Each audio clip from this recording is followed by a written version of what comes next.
Welcome, everybody, to the world of dragons. I am apparently your host, Dilitan. I have no idea where in the hell Ray is. Joining me is Bantam, and we've also got this weird statue in the middle of our recording studio. I'm Did you order it? What the fuck's going on? I was gonna say I'm basically Sparks, I guess, in this universe. I'm just a tiny little bird that flies around your head. Anyway, you should probably go check out that statue. All right. Just Pink? headbutt it. No, I'm headbutting it. These horns are pure gold. I don't want to damage them. All right, well, all right, here, do this. Wow. Thank you for listening to me, Spyro 10. By the way, the large enemies, you can't charge them. Just use your flame instead. But I don't have fire. Well, that's good luck with that. Wait, what? Who am I charging into? This will sound better in editing, I swear to God. Yeah. It is cringe as hell without the sound effects. Wow. It really is. Anyway, yes, welcome to the World of Dragons podcast, and thank you for sitting through that stupid opening joke. Holy shit. I'm Ray, the actual amazing host. Dilitan is Dilitan.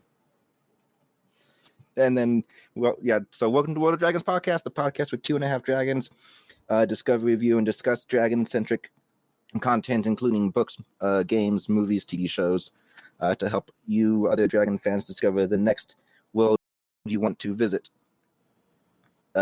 This episode, we're doing Spyro the Dragon, specifically the Reignited trilogy. Really old, question mark, because it was remade, but really old game. Everyone's heard of it. It's like the first game people think of when you say play as a dragon. But you know what? These two such good boys the last 3 months, reading 6 books in a row, that we're doing a video game for them. This is our reward. This is the candy that was at the end of the fucking torture trail. I also want to say that so I played Reignited with mods. One mod, specifically the one that makes Spyro fat. Of course you did. I had a very chunky Spyro, and some of the animations were so freaking cute with fat Spyro, because whoever made the mod didn't just do it lazily. They puffed up his cheeks, but they left his face normal, and then the rest of his body was just fat. Oh boy. No, they need to put CJ into Spyro Reignited trilogy. I was gonna say CJ from San Andreas, GTA. Yeah. Yep, that's Jesus. the mod. Yeah, look at Jesus, he's so round. Look at Fat Spyro. So the other thing. Oh, never mind. I'll wait until we're talking about the actual game. Yeah. Okay. Yeah, man, come on. The point is, it's like a 22 at this point, 23-year-old game. The original release, so Came out in 1998. So it's like not really needing a spoiler section, but we're gonna do it anyway just to get back in the habit of doing the first half, second half. Okay. But we're doing 3 separate games in one. Are you going to cut up 3 different spoiler sections? No, we're just no. Ray, it's a game from 1998. I just want to use my middle music. It's been so long since I've got to use my intermission music. I should just put it in, but fast forward the 30-second clip to 2 seconds. Whatever. We specifically played the Reignited trilogy. We also kind of split the games up between the 3 of us, though we all have played them before. We just split them up for the sake of quick replays, for the sake of making it fresh in our memories. I think I did the first game, Dilitan did the second, and Bantam did the third. Mm-hmm. Yes. I mean, I as I mentioned before we decided on Spyro, I had already beaten the first 200% with the Reignited trilogy when it first came out, and then I started the third one, remembered how frustratingly annoying the game was. Dude, I hate the third game. I hate the third game. So Apparently, the third game is also the most popular in the series. Prepare to Close. see some pitchforks and torches. it's because there's so much different things going on. There's all I these will admit the third vehicles game and- is like twice as long as the other two. Yeah, the third game, the thing that I didn't like about the third game was the fact that you weren't playing a Spyro the whole time. It's like, oh, here, play this random Half the game. time you were something else randomly, yeah. Yeah, you played as fucking Sergeant Bird, you played as Sheila, you played as Hunter. It's like, all right, I don't want to play. I don't want to play as a bunch of these dorks. I want to play as Spyro. That's why I'm playing Spyro. Mm-hmm. Imagine All right. buying a Sly Cooper game and then you have to play as Didn't they do that, Bandicoot though? instead. I Yeah, don't that know. was literally the second one. I No, haven't yeah, played it Sly Cooper game, so I wouldn't know. In the second one, you didn't play as just like Cooper. You just played as the rest of his fucking gang. Yeah. It's So like, stop naming the game after somebody and then having you play as other buddies.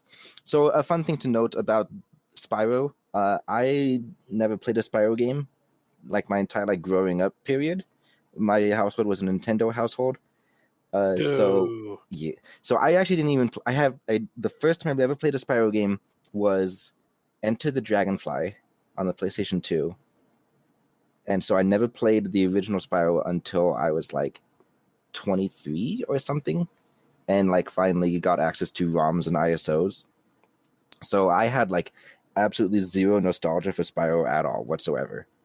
And even with that, the first game is still amazing. I love the first game so much. It is such a simple but elegantly simple collectathon, and I love collectathons. I think Spyro 1 actually might tie with Banjo-Kazooie for the game that I have 100%ed the most times. Oh, absolutely. There's not many good collectathons these days. No, it was definitely a 90s thing, because you had the Donkey Kong one, which was weird. It started to get a little complicated with the character swapping, because you had to go through each level 5 times. But then you had Mario 64, Conker's Bad Fur Day, I think was technically a collectathon. Yeah, kind of. Banjo-Kazooie, then you had all the Spyros. I didn't play them because I didn't really do PlayStation 1 games, but I think Sly Cooper's collectathon, Yes. and I think Ratchet and Clank is too. Yes. And Jack and Daxter. Yeah, Point is, Ratchet it was and definitely a Clank is 90s thing. Ratchet and Clank is definitely a collectathon. You get all the. I've never played a Ratchet and Clank game either. Okay, none of y'all. Okay, collectathon is where you go through specific levels and collect certain things. For Ratchet and Clank, you just go in with a lot of guns and blow up a lot of shit. The only thing you collect is money to buy more guns to blow up more stuff. It's more of a third-person shooter. Yeah, with to me, a platformers. collectathon requires 2 separate things you collect. Jack in and Daxter. Banjo-Kazooie, it was the notes and the jiggies, and Mario, it was the coins and the stars. Spyro, it's the gems and the dragons. Yeah, the first Jack and Daxter was a collectathon. The second and third was a third-person combat. The only memory I have from childhood of playing Spyro was being able to get 98% of the game, but never being able to catch those stupid little dudes who ran around with stuff, and getting really frustrated. Oh, the egg thieves? The egg thieves, because keep in mind the original PlayStation did not have analog sticks, so you're using. Ah, fuck Oh, that. that's right. Holy shit. You're- Ages visibly. You were turns to dust before your very eyes. Yeah, no, it wasn't until I think the third generation of PS1 where they actually put DualShock in, and everyone was like, "Whoa, this is crazy good." But yeah, a lot of the original PS1 games did not have even if you use a ROM or something, the analog sticks won't work, or it won't recognize them because it never had them. To interact with our studio audience here, our wonderful, lovely, beautiful studio audience. Which you could be a part of for $5 a month. I was waiting for that show. But yeah, Tricenix, I can never remember it. Tricenix, ukulele was okay. It was made by the people who made Banjo-Kazooie, so it definitely has that charm, and I definitely enjoyed playing the first half of the first level. My problem with ukulele, the levels are too big. And I mean, the fact that you can go into level A, and then when you come back out, you can be like, I want to make level A twice as big now by putting more pages into it or whatever. It's I like the smaller levels. It's easier to collect everything in a smaller level. I would rather the levels be a third the size, but then have 3 times as many. Yeah.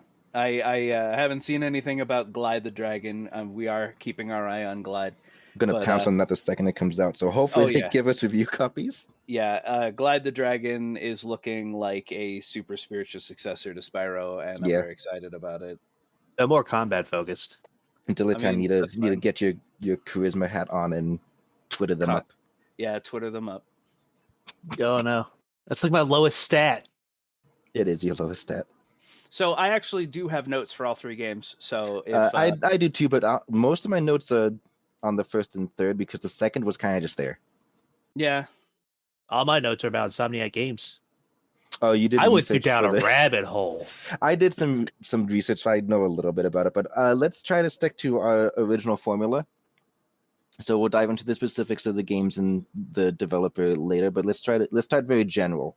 Gameplay and controls and all that. Well, thanks to it being reignited and not the clunky PS1 version, it is smooth as butter. I mean, I still felt like it was a little clunky. The original game was smooth as butter too. It's just way less polygons. I still felt a little clunky, like I can't turn very sharply. I kept smacking into walls. Yeah, no, that's actually common. For the thing is that the remaster or remake. I don't know. There's always these like, oh, is it a remake or remaster, whatever. It is incredibly faithful to the point where I think they actually used the skeleton of the original game. Everything is the accurate size. Like they actually went through and just remapped over the old game. So everything, even Spyro's movements and animations and speeds are all identical to the original game. To the point where they actually bragged that if you were to write an AI to use the correct inputs on both games running simultaneously, that the games would both be beaten at the same time. Yeah. Fun fact, they could not get a hold of the source code, so they had to actually do that all from scratch. They couldn't just import everything and like upscale it or whatever. Of course not. The source code, Spyro has been passed down to so many developers, it'd be ridiculous. Also, the Reignited trilogy was worked on by 5 developers, 5 different studios, and I think it holds the record for the most studios working on a single title. Well, to be fair, though, it's 3 games in one. Yeah. This is true. And the one of the biggest ones being Toys for Bob, which, despite Ray's objections, I will go on a tiny tangent later about Toys for Bob and Spyro, Skylanders Adventure. Or the other way around. We do not acknowledge Skylanders. I do. It's a scam. It's not a scam, but anyway. It's kind of scammy. Well, all right. All right. Then I'll just go on the little tangent now, and I'll get it out of the way. I'll get it out. Okay. So the very first Skylanders game was called Spyro's Adventure, and they had Spyro as a little toy right on the box, and they used him in all the marketing, and it was to trick people into buying it, because then when you play it, you realize that Spyro means jack shit in this game. He has no basis to the plot. He doesn't even have speaking lines, and they literally just used him to sell the game. And a lot of people felt really betrayed and started to hate the franchise, and kind of including me, until I heard the voice of the bad guy, Chaos, was Richard Horvitz, who is Invader Zim. And I immediately was like, all right, you know what? They got Patrick Warburton playing the balloon pilot Flynn, and then they've got Chaos played by Richard Horvitz, who is Invader Zim. And when a voice actor does their lines, sometimes they'll give them direction, like try to be more evil, try to be more sad, whatever. They probably just handed him a script and said, hey, just be Zim. And it was beautiful. And I played the games only because I wanted to see Chaos. But that's it. Boo. Skylander tangent in the middle of the gameplay block. Whatever. But yeah, I guess. I just want to start the first game by saying one of the things that bothered me most about the first game was the opening cutscene that sets the why you're going on this adventure is the dragons needlessly insulting Nork, just calling him a big dumb loser. Dude, I got some headcanon fan theories on that I will get to in a little bit, okay? So they call him a big dumb moron or whatever the fuck they call him. No, they said he's no threat, he's harmless, and then just out of nowhere he's ugly. He's ugly and he gets mad, and so he decides to turn them all into statues. And it's like, dude, why are you the good guys? You just went on TV and insulted this dude for no fucking reason. No, and again, then I'll give you my fan theory later. Okay, go ahead. But yeah, it's not much about the gameplay, I guess. Clunky, crash into walls, very sad. The music. Do you guys want to comment on the music? Well, it's beautiful. Keep in mind, I didn't play the original, so I don't know how much the music compares to the originals. It's much better. It's less chiptune-y. It's all modern. It's All I fantastic. really know is the music is there. It's good. It's in the background. I don't think I'd ever look up the soundtrack. It doesn't slap that hard, but it also feels like there's a lot of fucking bass. Yeah, but you'll still be banging your head through each level. There was one soundtrack that I literally and figuratively. Sorry.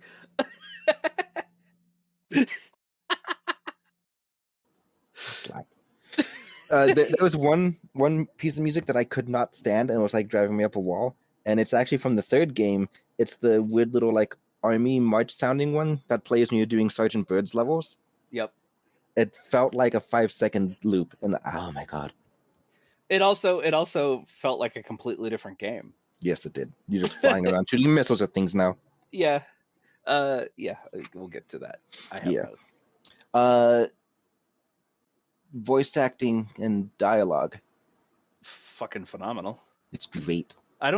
Was there even voice acting in the original? I can't remember. There was. Spyro and the dragons themselves had voices, but the minor characters, in the first game at least, the minor characters did not. The balloon guy didn't have a voice in the first game, in the original, but he does in the Reignited.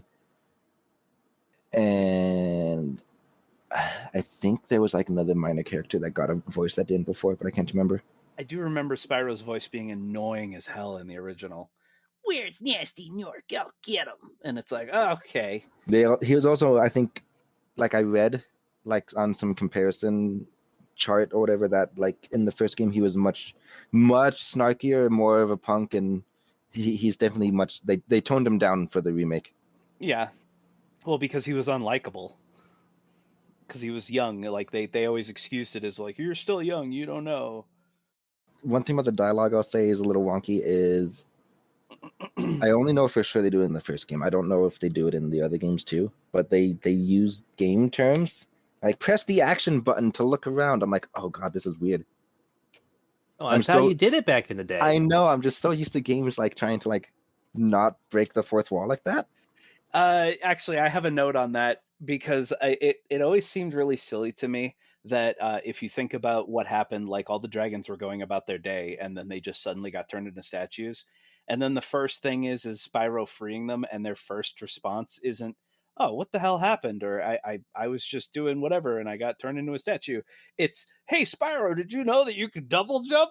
And it's why is that the first thing out of your mouth after you get freed? To be fair, the statues do mildly hop, so they're still technically alive and probably perceiving the passing of time. So Yeah. Okay, what am I going to say when I get released? But if I'm sitting at my computer and I suddenly get turned to stone, and I'm even if I'm aware of what's going on around me, and then Ray comes in and breaks the frees me, and I go, hey Ray, did you know that we have leftovers upstairs? I don't understand why that's my first response would be, what the fuck happened to me?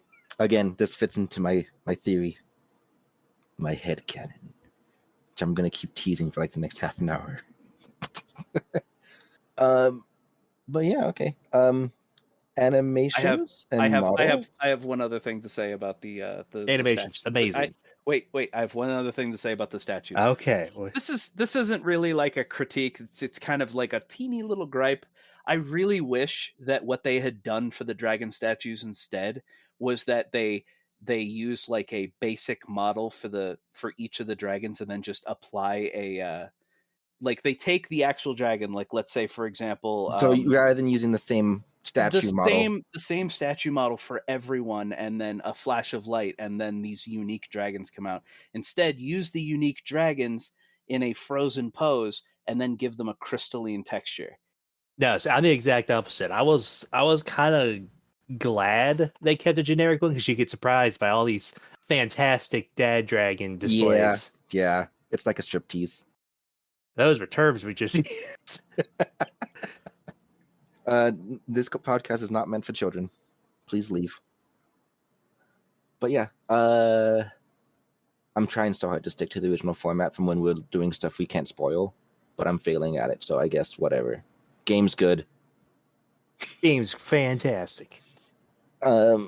do we want to just go straight into the deep discussions then? I mean, yeah, at the surface, there isn't really much to Spyro. Because like there isn't even a story. There's kind of a story, I guess. But The story doesn't really develop. develop till probably the third game. Yeah, really. Not enough dragon. Okay, so try snakes. Not enough dragon. So I'm still having I'm super high on hopium right now. They spent so much goddamn time on all these dragons for the first game's remake that it just doesn't make sense that they would that too much time for just one little remake. I'm hoping and praying to whatever dragon gods are out there that they're working on a secret fourth game that's going to be like moderately open world, and all these dragons are going to be NPCs, and you can get quests, and it just feels like too much effort for too little payoff, honestly. So it's like they have to have something else up their sleeve. Or some studio was trying their absolute hardest to make these as best as possible so they can get some recognition and put this on their resume, which is also highly possible. Every single one of the dragon dads were just Yeah, we got to get that video out. Bantam. Well, all right, so this is exclusively for the studio audience, but I posted a picture of Gavin. This is what Gavin looked like in the original game. This is what all of the dragons looked like in the original game. Mm-hmm. they all, I think there were 12 different models used for all 80-ish of the dragons. 64. And now 64 unique dragons, because some of them were re-rescued. Actually, no, I think it's 60 unique dragons. Okay, so yeah, there was only 12 models, and they just changed the color palette on all of them to make them all different. And then they all got a glow up in the remake, which is so much effort, which is very appreciated, but damn, my hopium. I'm sure there have been rumors about them doing a fourth game in the original trilogy. I don't know if it's been confirmed yet or not. No, it hasn't. I think if it did, I would have heard about it because I follow a lot of Spyro Twitter accounts and whatever. Okay, but I guess the last thing before we technically go quote into spoiler section, the general X out of 5 for the game itself, and then if you would live in this world. Dilitan? 5 out of 5, absolutely live in that world. Bantam? 10 out of 5, absolutely would live in this world. I'm going to give it a 4 out of 5. And while the first game itself is 6 out of 5, the entire trilogy is dragged down by the third game, in my opinion. So average 4 out of 5. But then I'd probably live in this world only because how tasty all the dragons are. It's my vacation home. That's what it is. All right, then I guess we'll go into game discussion. Do you want to do the games in order or just kind of hop around? I say let's go in order. Let's start with Dragon Dads. No, let's start with Game 0, Insomniac Studios. Ah, yes. The research that Dilitan did. The original OG people. Before, hold on. One thing, because it's my last note for the first game. Because Ray loves the whole Kingdom Hearts mechanic of you end up in this world, whatever. What would if you were a dragon in Spyro Land? What would your gimmick / outfit be? I was going to ask later on what a clan I guess you guys would be part of. So yeah, I just think that this is a good place to put it. Ray, what would and what I mean by gimmick is there's one dragon that's covered in paint and has an apron and a giant paintbrush for I didn't go that deep. I was gonna be Bantam, would you be an artisan, peacekeeper, beastmaker, dreamweaver, or magic crafter? No, well, yeah, you can throw yourself into one of those if you want, but you gotta pick a trade / outfit. Give me some time to backburn it, and we'll come back to it later when we talk about the first game itself. Right. Dilitan, keep that in your mind. Go ahead, Dilitan. Sorry. Okay, before I was so rudely interrupted. Hey, I'm Sparks. That's my job. You're just fucking Navi, Spyro. Hey, listen, I'm gonna go on a tangent. You just get hurt a bunch until I go away. Jumps into the river, drowns self, kills Spikes. Okay, so Insomniac Games. Now, I started doing a deep dive about them when I was first started playing Ratchet and Clank several months back. I wanted to learn a little bit of the lore. These guys did more crunch time and grinding than fucking Activision Blizzard, and I got kind of curious to how Spyro's development went. Um, these guys, I don't know if they've got an impressive work ethic or they just fucking put their head to the fucking keyboard. They cranked out games in no time at all. Their first one was actually a Doom clone called Disruptor. They got the entire thing done in probably like a little over a month. The first demo, anyway. Of course, back then they had to still try to find a publisher, and they sent it over to Universal Interactive, which the vice president Mark Cerny actually was very impressed about how fast they did it, so they signed them up to a 3-game contract and got their Doom clone Disruptor out into the public. It wasn't Disruptor itself was kind of a flop. I got onto the Sega Dreamcast and I think the 3DO system, which that tanked and God knows rapidly. It wasn't really that impressive either. Disruptor was like some like post-apocalyptic first-person land shooter. But after that, they wanted to make something a little more colorful. And back in the day, the only thing that PlayStation had going for them, as far as like family-friendly platformer content, was Crash Bandicoot. But he had been put in pretty much everything. He had done his time. They pretty much shield the fuck out of him. So they wanted something else to try to compete with like Mario, Banjo-Kazooie, several other platformers on the Nintendo, because that's where the young kids were going. So that's where Universal tried to coach Insomniac into the direction to go. The first idea they had after Disruptor was an alien invasion game, and everyone was like, okay, man, that's been done. Do something else. So then Craig Stitt, he was the leading art director for Insomniac Games, pitched an idea for a game of dragons. And he said, and I quote, "I've always loved dragons. To me, they are just the greatest creatures. The combination of a T-Rex with wings and breathing fire. I mean, you've got the best of everything in a dragon." Mood. So they started to work on a game based about nothing but dragons. So originally, the concept was the big models that you saw in the original game. You were going to be playing as one of those. We could have had a game with playing as a dad dragon, but unfortunately, back in the day of '98, animating that into the way Spyro runs now on hardware from like 1998 was damn near impossible. So, unfortunately, I had to go with something a little more smaller. So they did a few character works until Spyro's design finally came into fruition. Hold on, my Hopium has evolved. The secret fourth game, you're not going to be playing as adult Spyro using the fan-accepted design. Just a big lumbering dragon. Well, he's got goggles and like a bandolier because he's supposed to be like an explorer or something in his fan-accepted adult form. And it's like, there we go.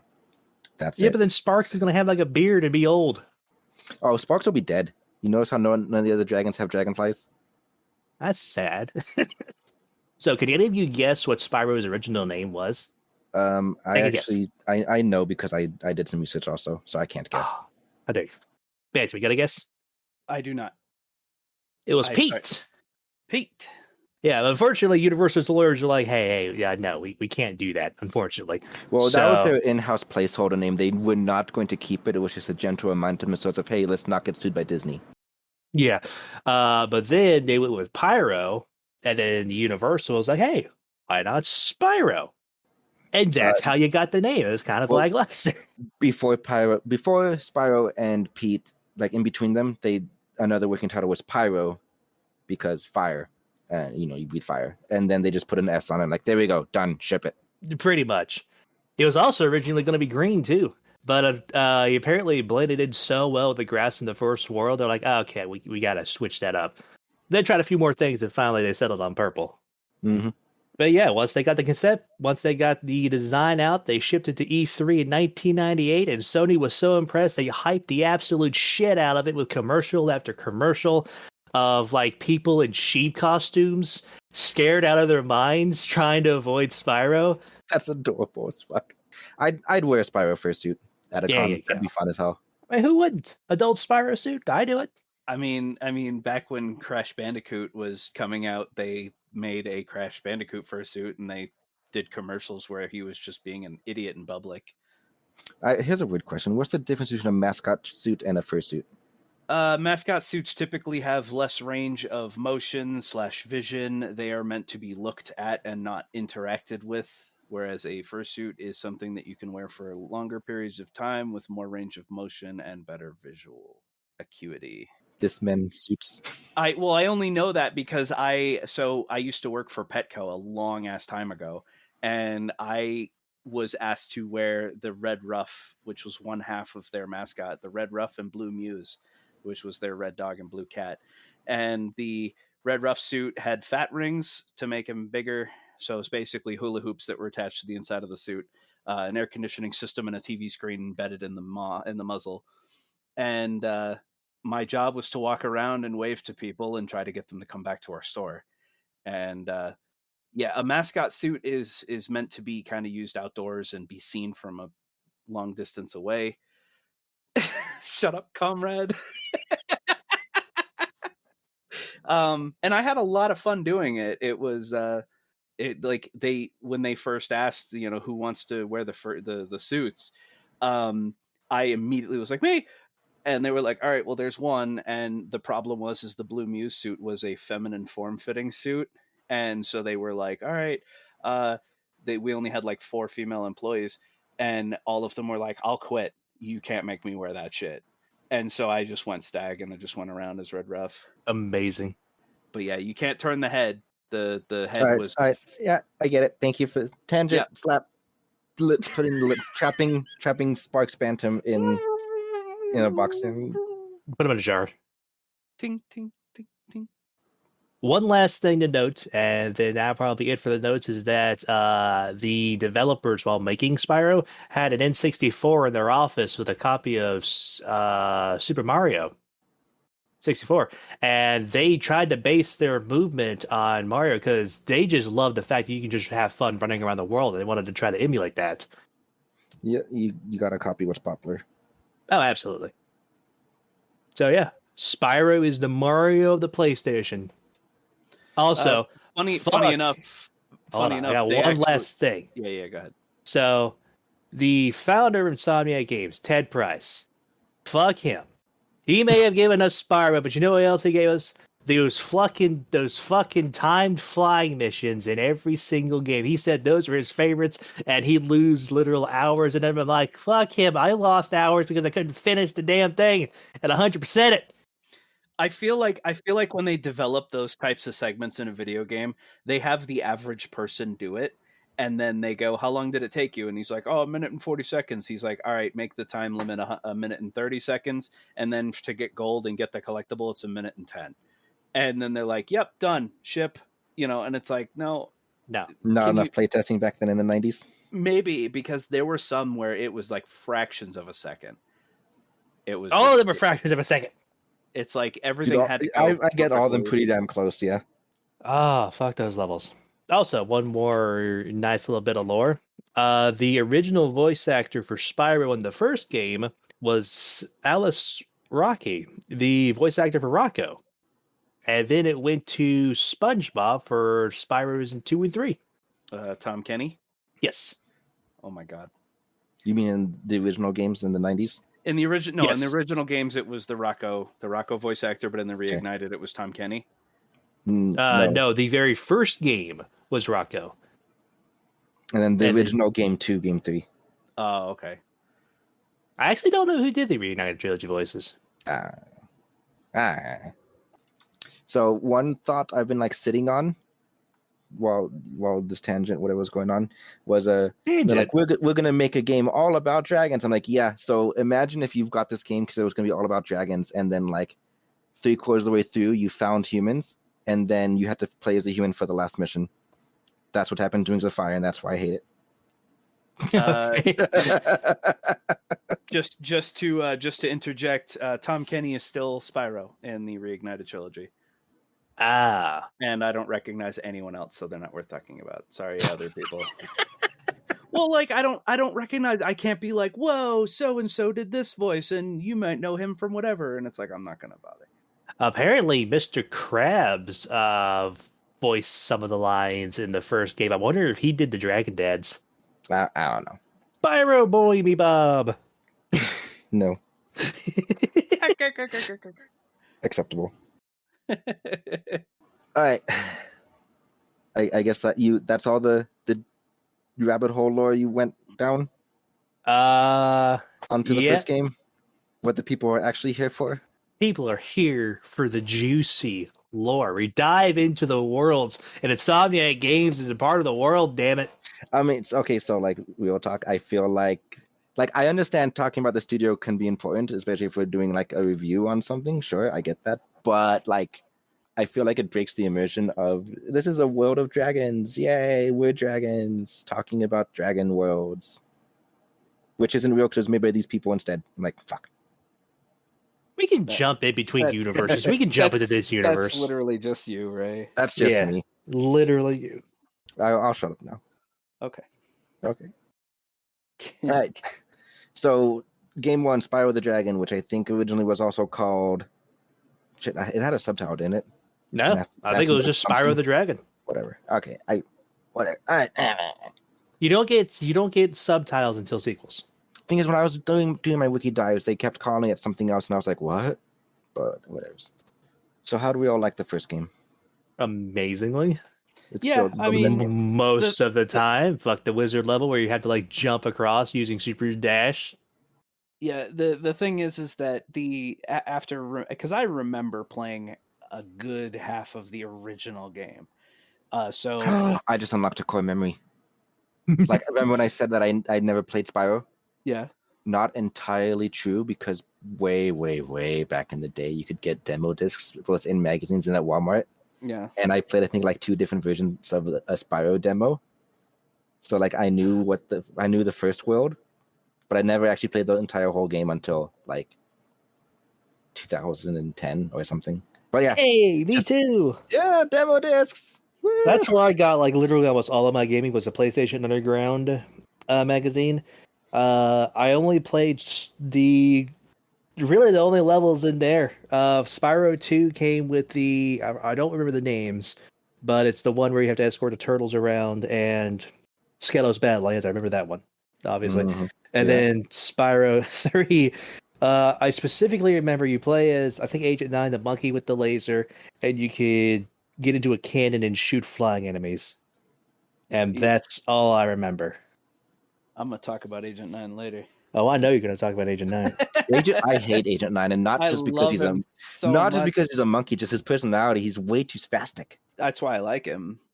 Every other character is so nonchalantly nonplussed by everything happening in their world. Like, oh no, Ripto's going to destroy our whole planet. And I have a note here, and I'll just say it so I can just get it out of the way.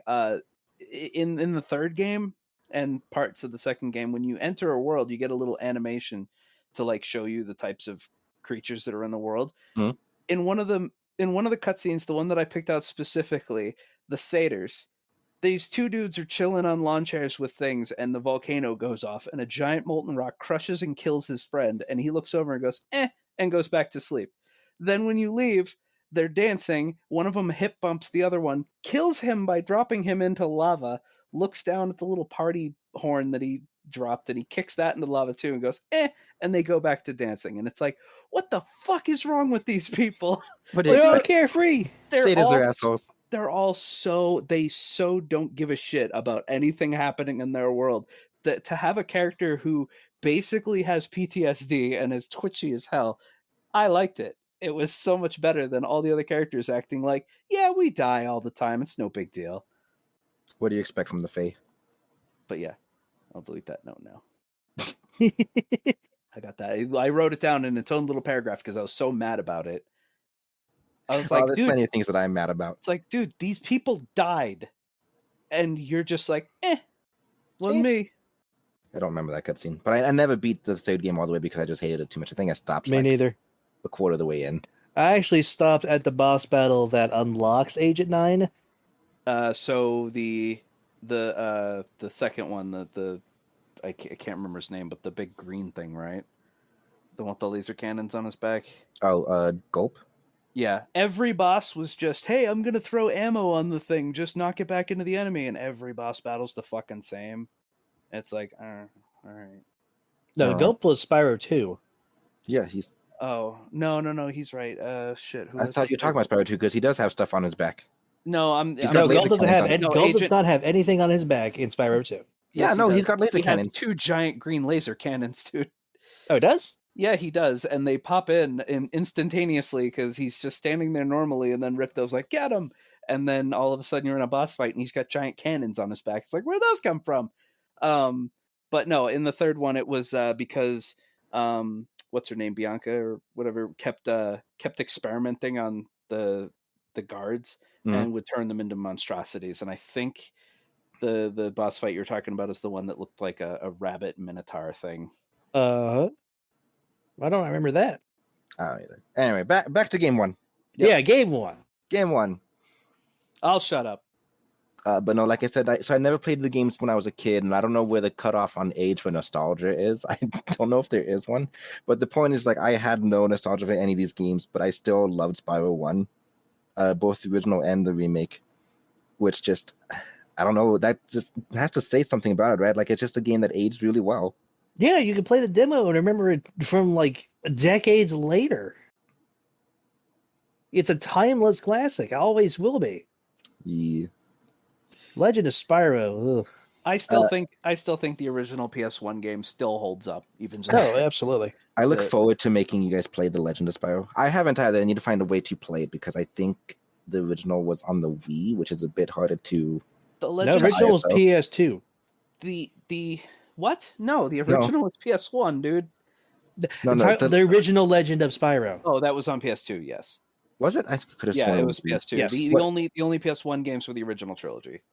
Whatever. But the Legend of Spyro actually has story to it. It's really dark towards the end, though. That's why I call it the Dark Spyro trilogy. Yeah, well, isn't that literally where they invent the concept of Dark Spyro too? I think so. I don't really know a lot about it. I know Spyro exists. I know Ignitus exists. I know Malifaux exists, and I know Cinder's a bitch. Okay, so first game. Fun fact: Spyro, I think, is canonically an artisan dragon. Kind of, sort of. Apparently, they found his egg from an egg thief. They don't know like where it came from, which is really weird. Just the eggs and egg thieves in general. Because in the third game, you find out that every 12 years is the year of the dragon. Third game name drop, which is when the fairies come and they bring dragon eggs and they're gonna hatch, and that's where you get the dragon kids from, right? So it's just. They don't know where Spyro's egg came from because it wasn't brought to them by the fairies, which is weird. Like Spyro was just like, what the fuck at that point. But then just the concept of the eggs only coming every 12 years. Why are there eggs in the first game that the egg thieves stole? Because that was during the Year of the Dragon. No, The eggs came. No. This is the year before the Year of the Dragon, because the third game takes place a year later, and that's the Year of the Dragon, and the game starts with the festival and the fairies and all that. Maybe the years when they hatch, and they do it like a year prior to let them to fucking grow or something. No. I think it was maybe explained in the booklet that used to come with games back way back when. But no, the eggs were not there before the festival at the beginning of the third game. Or whatever. It's. I understand it's just a choice they made later on when they realized, hey, we can make more than one game. It's a retcon basically. It's just. The implications. It's like, what? The implications. The implications. Yeah, speaking of implications, the force field that surrounds some of the levels, like the ones you get to go up on the walls, like in Stone Hills, right? You got those little pillars and they make a force field and you try to leave the map basically. Yeah. Literal invisible walls to keep you within the level. It's like, I understand it's just a mechanic to make the game. Like, this is just a 90s game that got to be made, so whatever. But it's like the implications. You can't leave the town. You're not allowed to leave. Yep. Ray's fan theory is growing. Oh. Which, you know what? I'll just tell you my fan theory right now, okay? Okay. My fan theory, the entire first game was staged, okay? Portal GLaDOS bullshit? no, like the dragons were working with Nasty Nork or something, and they're like, hey, we're gonna do this thing for Spyro because it's like, I guess it's his birthday coming up or something, and so they're gonna give him an adventure to go and save the world because like Phantom said, like the just randomly throwing out, oh, Nasty Nork is ugly, and then apparently like he had the power to just turn them all into crystals in the first place, like at any time. At any time, he literally was sitting on his couch, probably miles away, and just went, "Ah, damn them!" and just and now everybody's trapped, and everyone's trapped except Spyro for some reason. Spyro, oh, he's just too small. He couldn't get hit by this. It's like bullshit. Either that, or to expand on your theory, maybe it was just a way of training Spyro. That it could be that too. That also would explain why when you rescue them, everyone's like, "Hey, here's a tip on how to do stuff." Right? Like that's the first thing that they all say. And then if Ripto was actually not Ripto, Nasty Nork was actually like a threat, like actually was like he actually declared war on Dragonkind by turning them onto statues or whatever. The Peacekeepers are literally the police force of the dragons. I mean, they all have freaking weapons, and they're just gonna sit there and let Spyro handle it. What the fuck? Yeah. On top of that, the beginning and end of the game both end with like an interview with like cameras. So... Yeah. And then you have some of the first guys that you rescued end up getting trapped like a second or even a third time in the last level. It's like, yeah, they just went there to talk to Spyro again to help him along with his little birthday present quest or whatever the fuck. Hey, didn't I already rescue you? The ones that literally say "Thank you for rescuing me" and disappear without saying anything else is because they forgot their lines. Yeah, and then also like everything about a lot of them have really nuanced designs that have Spyro in them. Like the sculptor is working on a Spyro sculpture. The patissier, he's got a cake that says "Thanks Spyro" on it. Yep. And so like they were doing all this Spyro related stuff before they got imprisoned in the first place. And it's like, huh.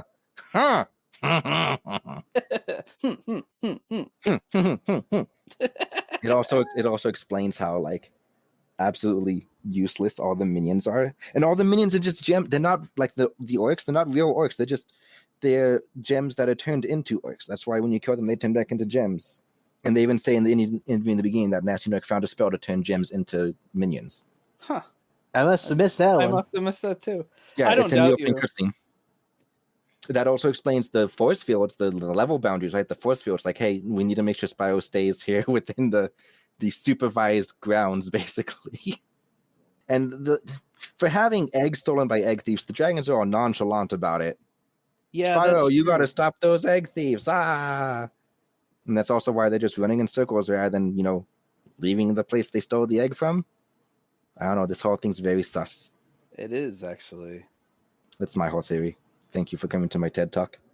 Maybe those force fields are like a child safety fence for Spyro. Otherwise, you just fall off the world forever. Wow. Imagine he's the only child there. Imagine being such an incompetent klutz that they put up a force field to keep you from wandering off. But yeah. There we go. There's my tinfoil hat right there. What a massive tinfoil hat, my dude. I think it's a pretty good theory. I think it is too, actually. Because, like, the only real cutscenes in the entire game are just rescuing the dragons. Like, there's not really a lot of story. Yeah, the entire game, like, it's a 90s game. The entire game is nothing but contrivances. Yeah. But it's just like when you try to take them all literally, that's when you get these crackpot theories. The only other note I have about the first game is that there were times where I would just sit there and leave Spyro idling because some of his idle animations were fucking adorable. I don't ever get yawn. Especially as Fat Spyro. Because there was one animation in the second one where I literally went, oh, where he does like a cat stretch. Here's another point adding to my crackpot theory, right? So when you go to fight the first boss, Toasty, right, and you free that dragon who's like, hey, watch out, up ahead is one of National's most devious henchmen, be careful. And it's a sheep in a trench coat on stilts. Yeah, it's like, come on. They're totally hamming this up for Spyro. Okay, now that sheep could have been like the founder of the fucking anti-dragon resistance, because all the sheep do is just get eaten. Yeah, the ending cutscene or the beginning cutscene for the second game, I forget which one it was, but they show two of the dragons in the background playing basketball with a sheep. That's the And end of the first game, I think. yeah, and it's like, dude, these sheep are tortured. Yeah, Like, they absolutely are. They're sheep being kept by dragons. What do you expect? it's awful. Now, in a world of magic, they would have gotten hyper intelligent and started devising a way to rise up. No, The sheep were behind no it all along. resistances. No resistances, No, Dilitan. listen, we're gonna There's an overthrow entire it. level. There's an entire world section in the third game where it's all about resistance. Yeah. Fucking a really Sergeant weird Bird. design choice for the first game, and like talking game mechanics, a really weird design choice. Was some of the dragons give you tutorials on like, oh, the enemies with armor you can't flame breath, or the big ones you can't charge, or whatever. They're usually placed after the enemy, like you would have gotten past them anyway. It's like was the idea figure it out on your own, but then if you can't just run past them to get to the dragon, that feels really. It just feels like a weird choice. I mean, yeah, they probably assumed you wouldn't fight everything you saw, that Spyro wasn't a genocidal maniac. But when the game's a collectathon and you get a gem out of them, you have to fight everything you see. Well, yeah, there's that. I don't know. That's the basis of my rant about the first game. Like, it's a great game, I love it, but it's just like from a story perspective, I did some thinking. Yeah. But I guess this is when I was going to ask you, like, which dragon clan would you be a part of? The artisans are the I don't want to say working class, but you know, they do things. The peacekeepers are the police force. The beastmakers apparently make new animal species. Dreamweavers do dream stuff. They give the dragons their dreams. That feels like such a weird career path to go down. That'd be my career path. And then magic crafters do magic. What were the swamp people then? Those are the beastmakers. Oh, then I mean, shit. So you'd be a beastmaker, Bantam. What about you, Dilitan? Dreamweaver, all the way. All the way, Dreamweaver. All the way. Job where you sleep. It's like it was made for me. You don't sleep. You have to work in your sleep. But I'm still sleeping while I work, so it counts. I'm taking it. Dude, I can't remember. There's too many dragons to remember all the names. But the one Dreamweaver who has like the sleeping cap. Yeah. That's Dilitan. That's how I see Dilitan. Whenever he says he's dragon of the bed. You know, I emerge. I have a pillow in my right arm, and after I say like "thank you for releasing me," my exit animation, I just fall over on the pillow and go to sleep as I vanish. Canon. That'd be it, 100%. What about you two? I already said, yeah, I'd be Beastcrafter, Beastmaster, whatever the fuck they're called. But the original reason I wanted to be one is because, you know, they're just laying down and being lazy, and I like the swamp aesthetic. I love the swamp aesthetic. Being Cajun half the time. Yeah. Hey there, Spyro. Fucking weed. One day you'll be able to tell all the other dragons about your wonderful adventures. See, they're his birthday presents, an adventure. Yep. The rabbit hole deepens. To answer Bantam's original question on like what my gimmick as a dragon would be, I guess I think this technically would fall under Magic Crafter, because I think there already was a librarian dragon, but I would be something like that. A librarian or historian, some sort of collector that like, I have a library full of ancient tomes of like lost worlds and lost magic and artifacts, and don't touch them kind of deal. I think that's technically Magic Crafter. As you emerge, you're just trying to hold like 10 books, panicking, looking suspicious as Spyro's like you're trying to steal one. If I got like a commissioned art piece of like myself like immersion, I think I would be reclined on my tail similar to Albin and the other one, I can't remember his name. Of course you would. It's a really good pose. But it's just like not just like reclining there with like a little stack of books next to me and holding a book in my hand. Like the thing, like I liked Albin's pose because it's just very relaxed, laid back, and like he pulls a feather out of his head and starts writing down. It's like that's kind of like the pose I think I would have if I was doing like deep research into like the lost worlds that I'm gonna spring upon you in game 3 or whatever. When he pulled the feather out of his head, did he have an inkwell? It was balanced on his belly, yeah. Okay, I was just about to think like, wow, that means he was writing with his blood. Blood magic. Well, because like that's how those worked. Because the base of a feather is hollow, And so if you were to pluck a feather out of my head and then use it to write without having an inkwell, blood is in there. So Dilitan's gimmick is just sleeping Dreamweaver. And so Bantam, answer your own question then. I can't. Why not? Because the implications. You gotta answer it. No, I would be a Beastmaker, and yeah, I'd be on a little island all by myself, and I'd make the coolest shit. No, your exit animation, your immersion. Come on, there. Yeah, I'd probably. I don't know. I had an idea, and then the actual lore of it kind of ruined it. Well, then you emerge, a giant spider web pops out, you kind of lay on it nonchalantly. You say thank you, then eat a fly as it passes by and then vanish. Yeah, probably. I was gonna say old Bantam, pre-cocoon Bantam would have emerged with like a giant snake or something. Yeah, or some sort of like you'd be like one of those witch doctor medicine men people that like have the snake on them in like a cauldron and like skull helmet. Yes, the voodoo. That's what's called voodoo. Voodoo witch doctor. Yeah. Done with the first game, more or less. Yes. Yeah, it's not really much in terms of story. It's really simple gameplay, and it's really fun to play. Like I said, it's one of my most often 100% games. But as far as like story and world building, it's very, very minor. Like there's like nothing there. Game 2.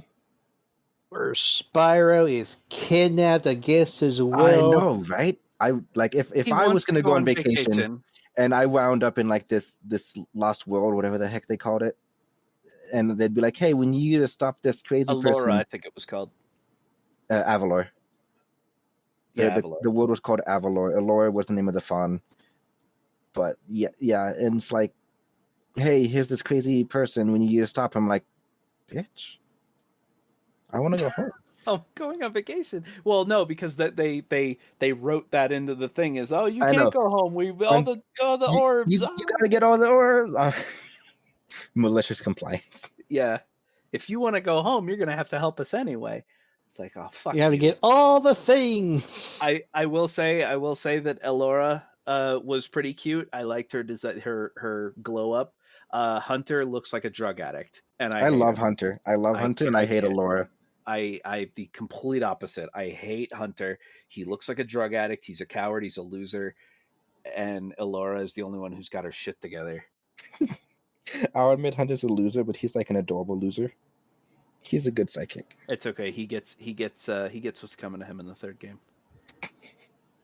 That way he does it because he gives it back to you with those fucking skating games. No, he it's a joke. He the quote unquote bad guy who talks to you a lot in the third game, Bianca, she ends up falling in love with Hunter, and they kiss at the end of the game. So it's like, and then Spyro vomits.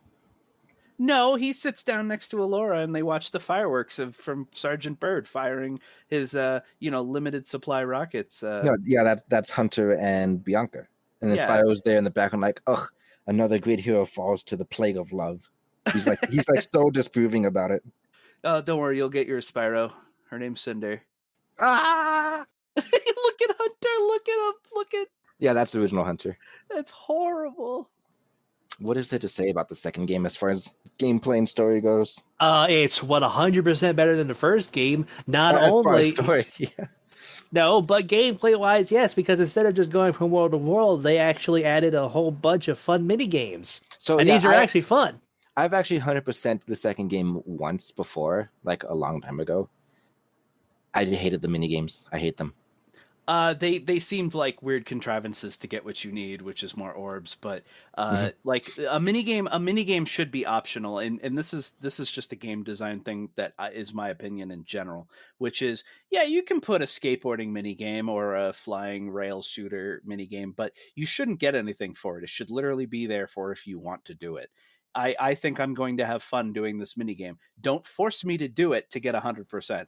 Because what if you're just really bad at that type of mini game? There have been video games in the past where the mini game was required to get 100% and I can't do it. Yeah, like I'm playing an action platformer game.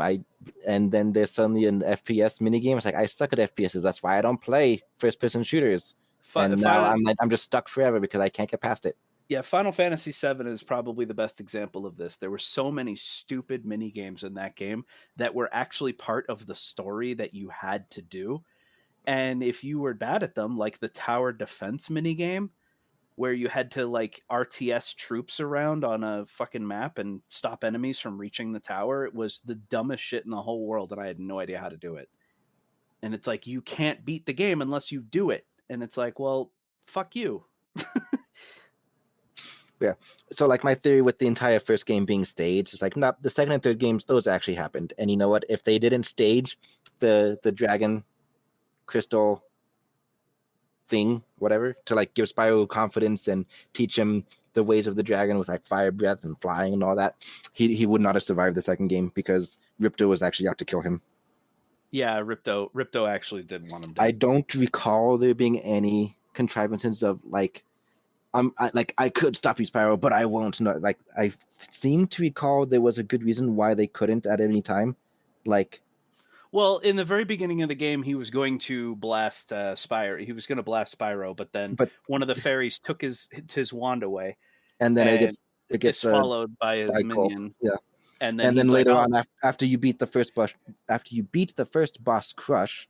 Ooh, that's hard to say. He's like, that's it. I'm gonna take Gulp. I'm gonna call Gulp, and there's no way you can beat Gulp. But then the entire place starts like collapsing, so they can't do it. There's like it all like makes sense. There's no way for it to feel fake. It made sense, especially considering the way you beat the first boss was by having parts of the ceiling collapse down on top of him, and then obviously the structural integrity of the room you're in is failing. And like even the boss fights later on that involve things being dropped from the ceiling, like ammo or whatever. It's like they're either being thrown in there by your friends, so it's not like the enemy is making their own weakness or whatever, or the enemy, like the final boss, like Ripto, is using the same crystals as you are, so it's whoever can get to them first. Yeah. So it's like, no, yeah. Second game, completely real. Spyro is actually able to handle things on his own, and it's all thanks to his adopted father's training him. Putting him through a whole gauntlet of shenanigans. Oh yeah, here's a really weird thing. There's like no female dragons. Yeah. I mean, I approve, but it's just a weird thing to notice. Well, you don't know their genders. What if maybe dragons are asexual? So actually, in the first game, 100% every single dragon is male. Second game, same thing. Third game, there were a few female baby dragons. Oh, I have and then I have nothing. And then but later on in like game 6, 7, 8, right? Because there were 10 games in the original Spyro line, whatever. Later on, you do see a couple of female adult dragons, but to start out, they were only males. The animations for the baby dragons in the third game were the cutest fucking things. No, oh my god, I hated the baby dragons. No, no. There's one baby dragon that comes out of his shell, jumps up in the air, and does the imagination rainbow, and I'm like, it's so fucking cute. Oh no!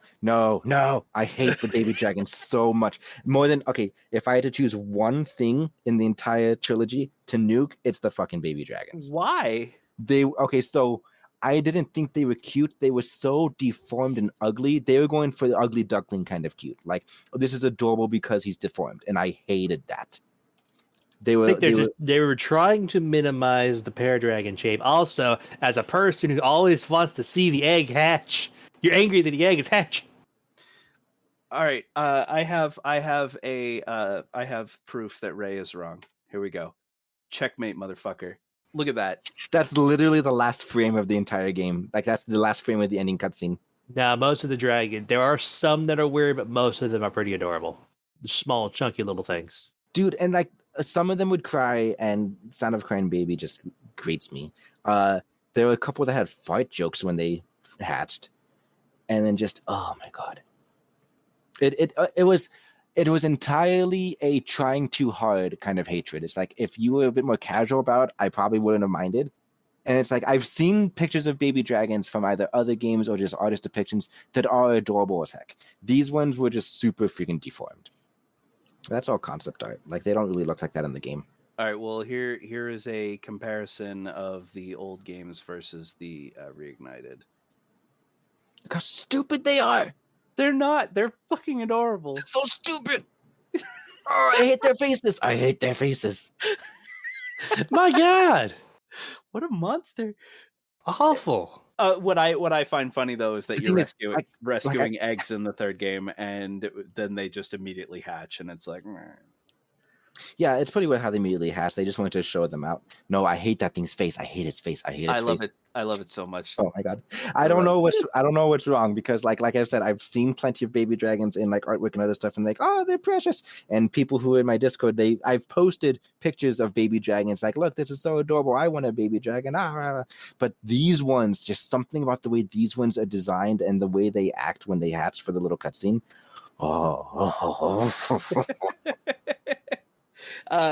Just so that I can get this joke on the actual episode, Dilitan, what was your favorite part of Spyro 2? Skelos Badlands. No. Your favorite specific part. Like not the level. Like what? Why did you like that level so much? Why did you like that level so much, Dilitan? No, I'm not gonna leave this in the episode, by the way. What? No. Oh. It's too overt. Oh, my God. You cut all the fun stuff out. I'm still terrified. Do you really want to put Vor out there on the internet? Listen, it's already on the internet attached to our names and our profiles. It's gotta be found eventually. On top of that, like the amount of enemies like in Crash Bandicoot that literally, I mean, even in the cutscene for Spyro 3, Bianca gets swallowed whole by one of the bunny monsters. And it's like, dude, there's so much Vor in games, it's ridiculous. Oh, yeah. Crash Bandicoot getting eaten by the plant monsters. No, those were like 0 out of 10. But for context, the Lava Lizard minigame was my favorite one. It was also in the demo.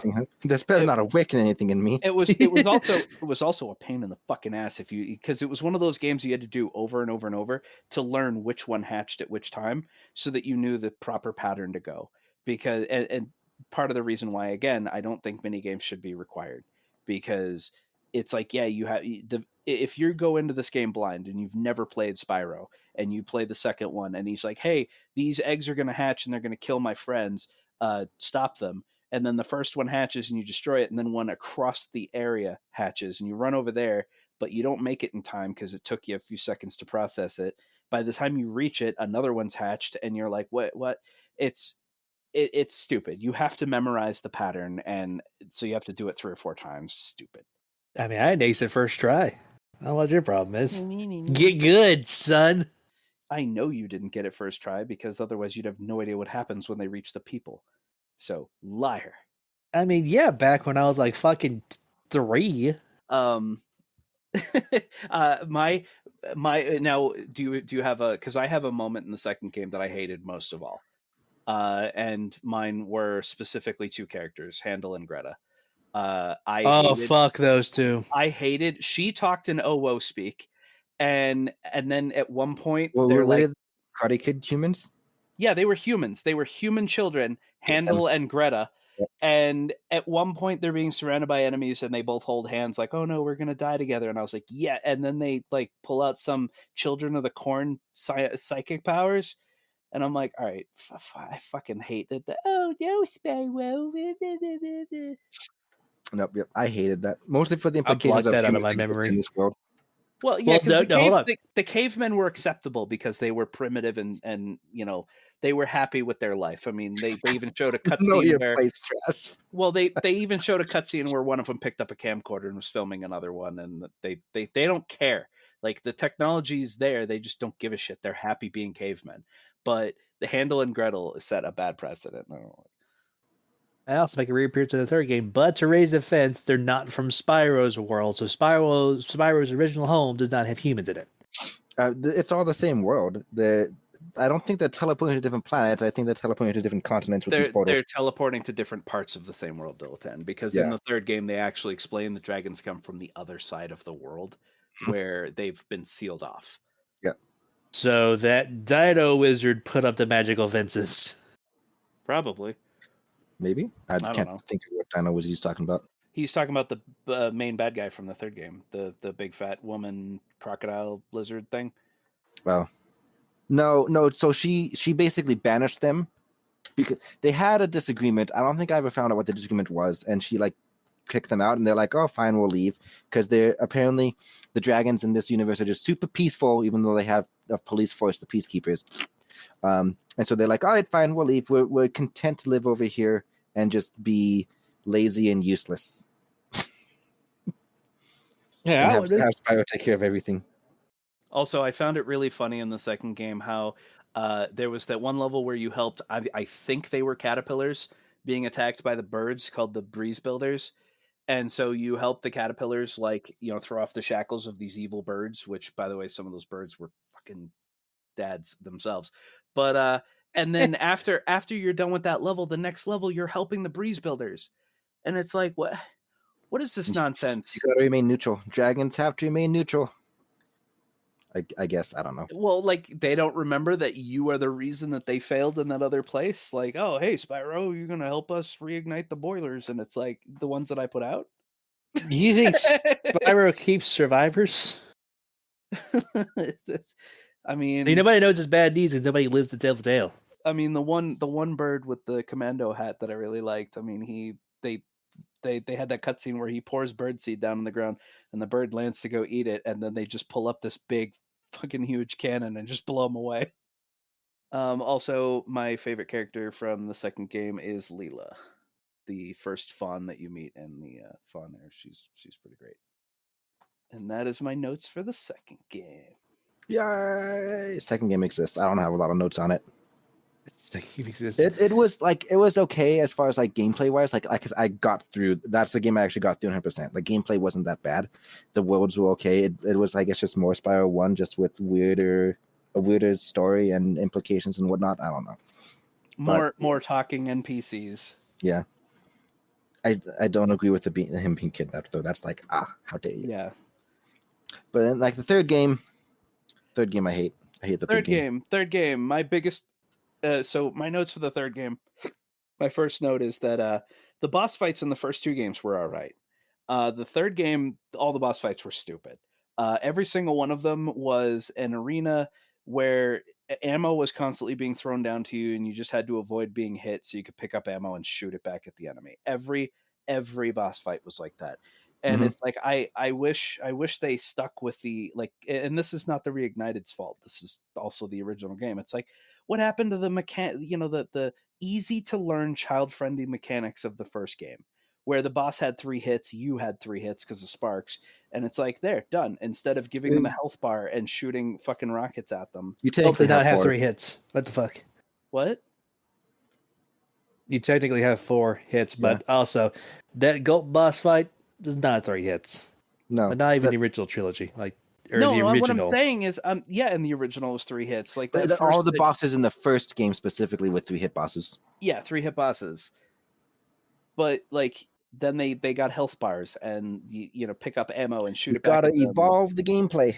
Well, that's because the original game was critiqued as being too childish, so they got the Good. difficulty. It's supposed to be fun. It's fine. I didn't mind the health bars. Health bars are fine. I actually don't like when bosses are 3 hit bosses because it's way too gimmicky for me. One of the other notes I have is at one point when Ripto is threatening the scientist, and it's I'm gonna save this for future use against Ray, where he says, "Don't even try it, Book Boy. You'll be the smartest pile of ashes by the time I'm done with you." Oh my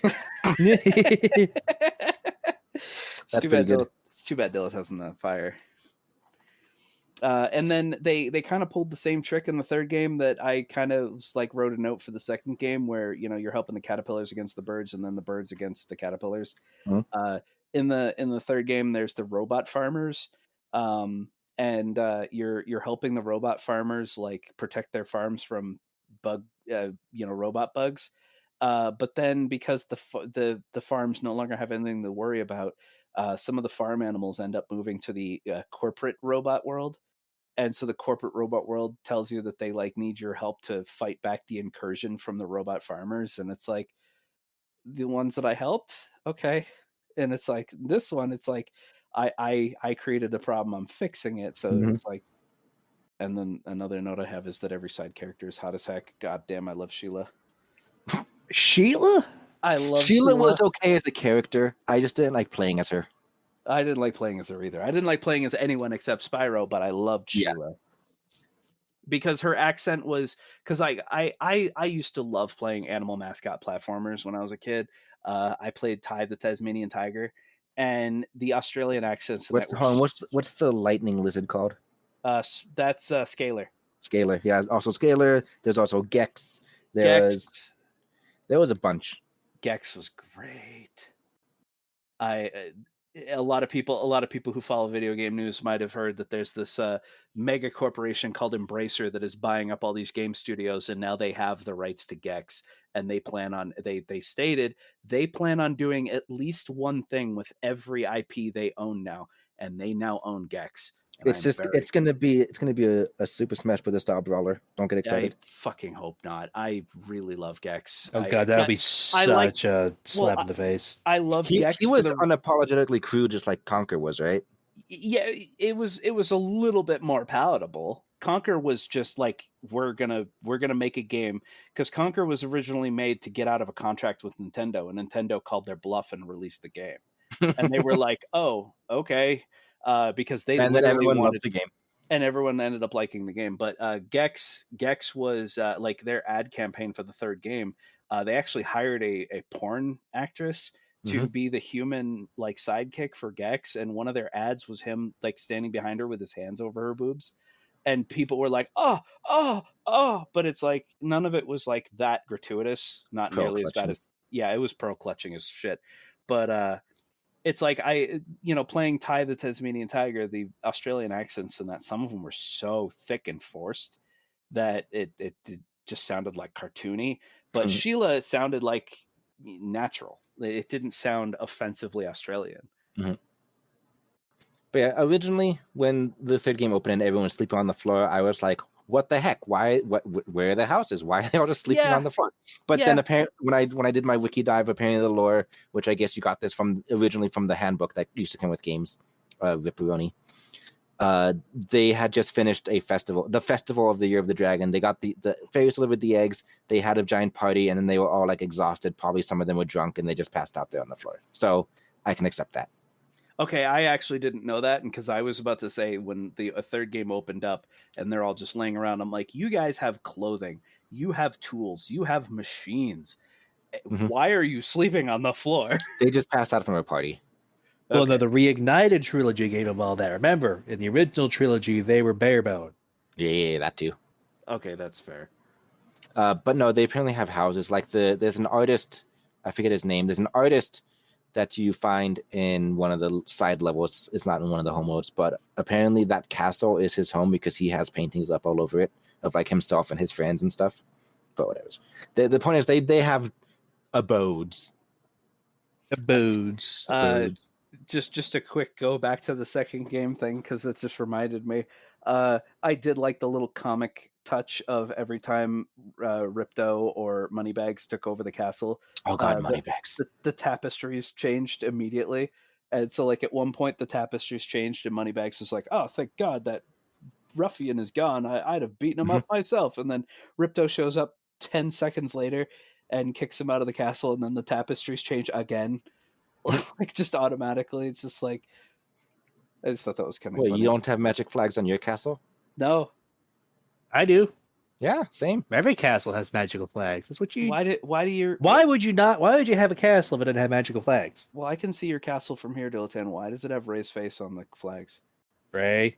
All right, that's it. No magical flags. 0 out of 10. Fat's done.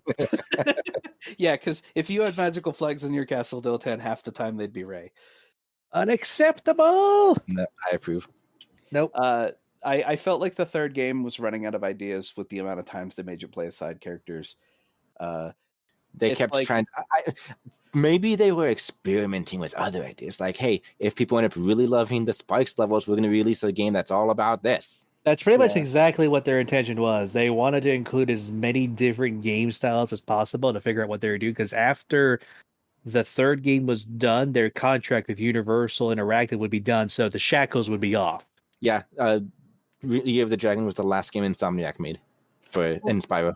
I mean, it's just like it the contrivances to play as some of these characters. Like the level with Sheila, you had the ability to jump really high and then stomp down. And it's like Spyro has the ability. It just gives Spyro the ability to double jump, and he still has the head slam. So it's like you didn't need Sheila for that. With Sergeant Bird, he had the rocket launchers, and it's like, and he could like hover pack fly, and it's like Spyro can fly with the right power up. Just give him his own rocket packs. You know, it's like I don't. It just seems like They were just I messing don't. with sticks and It's like planes I around. don't want to play as these people. I don't want to play as Sergeant Bird. I never liked the gruff commando character in anything, and it's like if Sergeant Bird was just annoying as shit to me. And you know, I liked Sheila because she was an interesting character, but I didn't like playing as her. And I did like Agent 9 because I liked his spastic thing. It's like, but I like looking at them and then going, okay, back to the body that I played the last 2 games in, please. You know what really pissed me off the most about the third game, though? Forced backtracking. Oh, yeah. Where you come across a thing that you can't have access to because you don't have the right thing or whatever. No, you cannot access that level because you don't have the character unlocked. And as soon as I realized that, as soon as I couldn't like wipe the whole stage clear of 100% and move on, that's what did it in. Yeah, I will admit that in the very first game, that's how I played it. I would play the first level until I got everything. And then I knew I never need to go back here. And then I could move on to the next one. That's how I play every collectathon game. That's my problem with Metroidvanias is you can't do that. Yeah. It's like, and then you have to remember, did I go here? Did I get that? Okay, I just got this new tool. Where can I go? Where was that door that required this? I hate that shit. And it's also a way to pad the crap out of your game. But yeah, speaking of contrivances, it's like, so they're sleeping on the floor because they passed out from the party, sure. But then the eggs are kind of just out there in the open. It's like, does no one know what a nursery or hatchery is or whatever? Listen, then Bianca comes through and it's like, we're gonna steal the eggs. listen, you don't handle eggs while you're drunk. They're doing the responsible thing. I mean, so they're sobering up first. Whatever. So like it gets worse. Okay, so Bianca's stealing the eggs, and then a dragon wakes up. It's like, stop her! It's like, my brother and Tiamat, you're 2 feet away from her. Just grab her. Grab her. She's not moving while you're sitting there looking and screaming. Just grab her. But then you go through. So you follow her. You go through the hole because you're the only one who can fit through this hole. Good thing you're tiny, Spyro. If we didn't have you, fuck us, I guess. And then you get through and she's like, I've hidden the eggs. You'll never find them. It's like, holy shit, they're just laying in the grass like 10 feet away. It's like, do you guys not know what a hatchery is either? Like, put them under freaking guard. It's like, No, see, the thing is the eggs were also partying and getting drunk. That's why they were scattered all over the place. No. They got to some weird places. Like one was inside a whale. It's really weird. No, she hid them in places that Spyro would never think to look. It's weird. Okay, it's weird. And yeah, my last note for the third game was just that Agent 9 is the best side character. He's the only one I accept. One of my notes is apparently the lad skateboards now. Oh yeah. Oh, fuck those skateboarding games. It does feel like just what can we cram into this game that someone might latch onto to justify us making a whole game about it? Well, apparently, I don't know what it was, but after Spyro, they went right into Ratchet and Clank. Probably because they like the fucking Sergeant Bird minigame so much. Pew, pew, pew, pew, pew. Sergeant Bird is nowhere near close to Ratchet and Clank. I don't know what inspired it, but they just wanted to do another cartoon mascot for the PlayStation now that Spyro was done. I still remember when the mascot wars were happening, and for a really long time, they couldn't decide between, because Sega had Sonic and Nintendo had Mario, and it was Sony was looking for their mascot, and it was a pretty tough contention actually between Spyro, Crash, and Gex, and they eliminated Gex because he was not family friendly enough. And it was really between Spyro and Crash, and I don't think they ever really latched on to anything. And then it just became like, because they had that PlayStation All-Stars battle game where they just put like every contender for, because there were people who were like, I want Sweet Tooth from Twisted Metal to be the mascot for Sony, and I want Kratos from God of War to be the mascot. And it's like, no. Mascots are usually picked by the people, and nobody could decide for Sony. Well, there was too many. There was too many adorable Ratchet and Clank, Jack and Daxter, you know. Ratchet and Clank was never popular enough to be the mascot. They never stood a chance. Bitch, they had like 12 games. Yeah, that is not true. Ratchet and Clank. Okay, so here, hold on. From my point of view, okay. Remember, I was a Nintendo household. I didn't really do anything with PlayStation. The extent of my PlayStation gameplay from when I was a kid was like really, really random PlayStation 1 games like Bushido Blade 2, Brave Fencer Musashi, Jedi Power Battles, like really random stuff, okay? Nothing major, none of these big IPs that ended up like going anywhere, okay? And then after that, when I got PlayStation 2, the only things I really did were Kingdom Hearts and Final Fantasy games. And another couple random things, like Shifter was a random one, Dragon's Rage.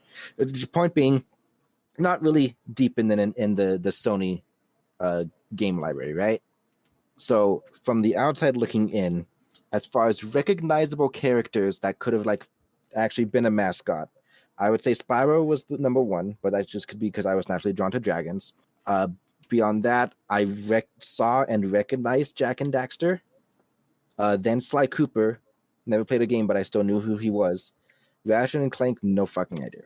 Like, I would see like a picture of them and be like, that looks terrible and that looks ugly, and I would never touch that.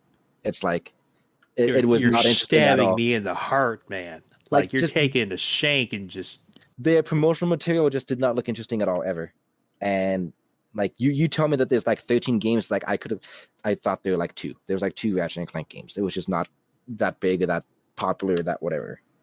And that's just my point of view from outside looking in, someone who did not play a lot of Sony stuff. Well, I feel like the reason Sony had so many mascots is because there wasn't a monopoly. Because Nintendo, all they had was Mario. That's all they ever shilled. If you wanted to try to get like any... They did a lot of Legend of Zelda stuff. A lot of Pokemon. Yeah, but still, Mario still had like this crown nobody could ever dethrone. Yeah. Sony definitely just like threw out like 10,000 lures and see what would catch. And everything caught. It was pretty amazing. They had so much. Ratchet and Clank didn't catch. My dude, we're gonna fight. We're gonna lock horns. I will risk my golden horns for this. Mm-hmm. It's okay, Dilitan. You have 4 extra hit points. You have 3 extra hit points than Ray does because I'm your Sparks. Yes. But Ray has a health bar, so what the fuck? Yeah, you're gonna have to boss fight him. I also have multiple phases. That's bullshit. Bullshit. Whatever. I'm gonna speed run through the last of my notes here real fast, okay? Okay. For game 3. Spyro in a submarine. As much as I hated the game and its weird contrived mechanics, mostly its mini games and playing as other people, I liked the idea of Spyro being in a submarine or being in a tank or whatever. It kind of just like the idea of dragons and vehicles, right? It kind of goes into I like dragons with society. I like dragons with clothes, dragons with weapons, right? The complete opposite end of the spectrum from dragons just living in a cave naked with nothing but their claws and teeth. It's like, I like when dragons have things. So Spyro in a submarine felt fun. Second note, there's surprisingly very little buildup in this game. Like, we get a lot of cutscenes. We get it with Bianca and the sorceress and Hunter and all that. And we get cutscenes on Bianca doing heebie-jeebie magic, and it turns this guard into this big giant monster.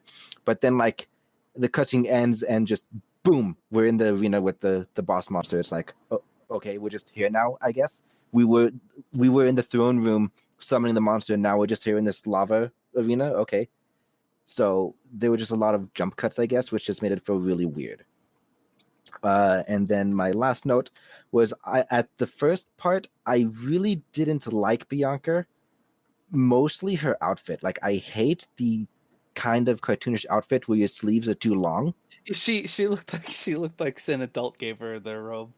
Yeah, it's like I hate that design choice. And those of you who played League of Legends know that Vex, one of the newer champions they released, has that also, really long sleeves. Hate it. I hate the long sleeve look.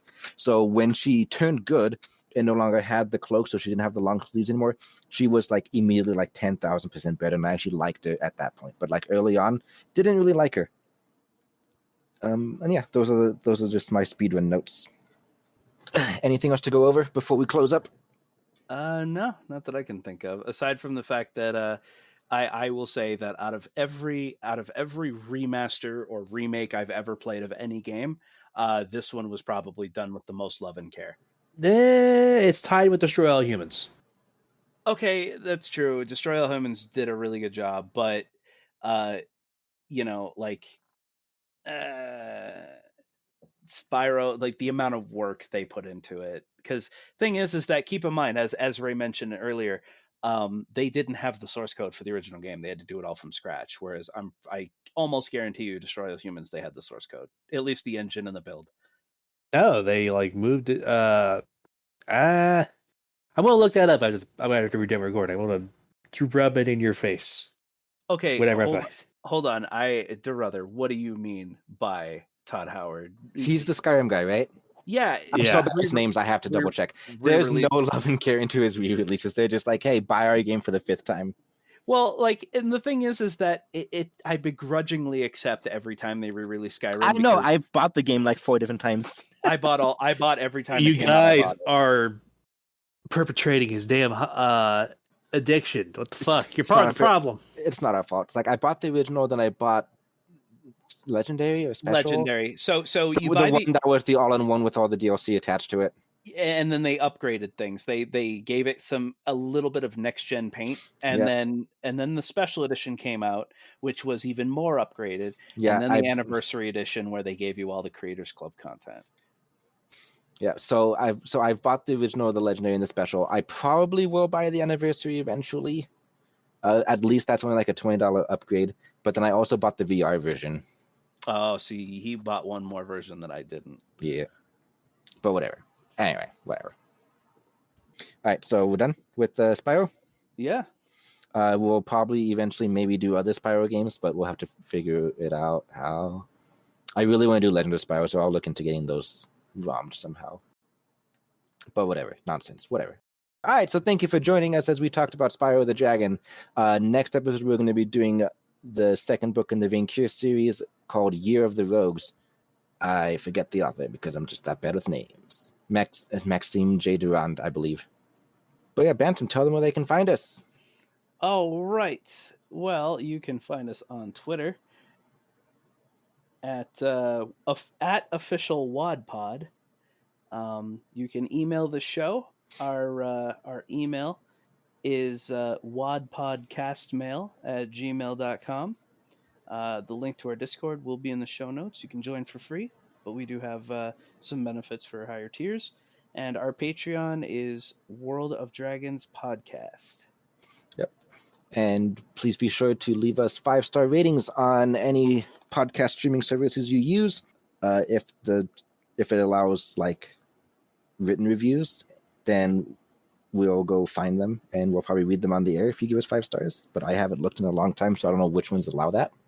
I know Spotify doesn't, and that's what most of our people use. But yeah, just it'll help us out, help us spread, help us get more minions. Minions. Attack!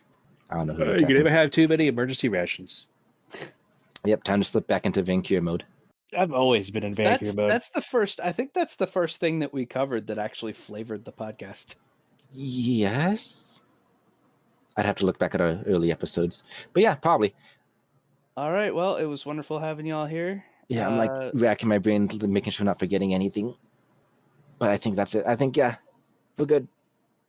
We outie. And yeah, right, thank you, audience, for joining us. We're glad to have you. You all have a good one. I got to go to work. Yeah, go on your delivery route. So that Ray can take over your castle while you're gone. Every time he leaves for work, just the flags change. He comes home and it's just Ray's face all over his castle, and as soon as he walks in, it just changes back to his. Basically. No, Bantam would be next in line. But I'm not at your castle. I'm at Ray's playing video games. What the fuck? Wait, if you're at his castle, why are the flags changing colors? Because I'm that powerful. he waits in the bushes for you to leave. Sounds OP and as then- fuck. He jumps into your castle, takes it over, and then we could both go back to his castle so that we can play video games. What if you came home from work and you saw Vox's face all over your flags? Okay, we're I getting would be- super off topic now. Okay, so All right.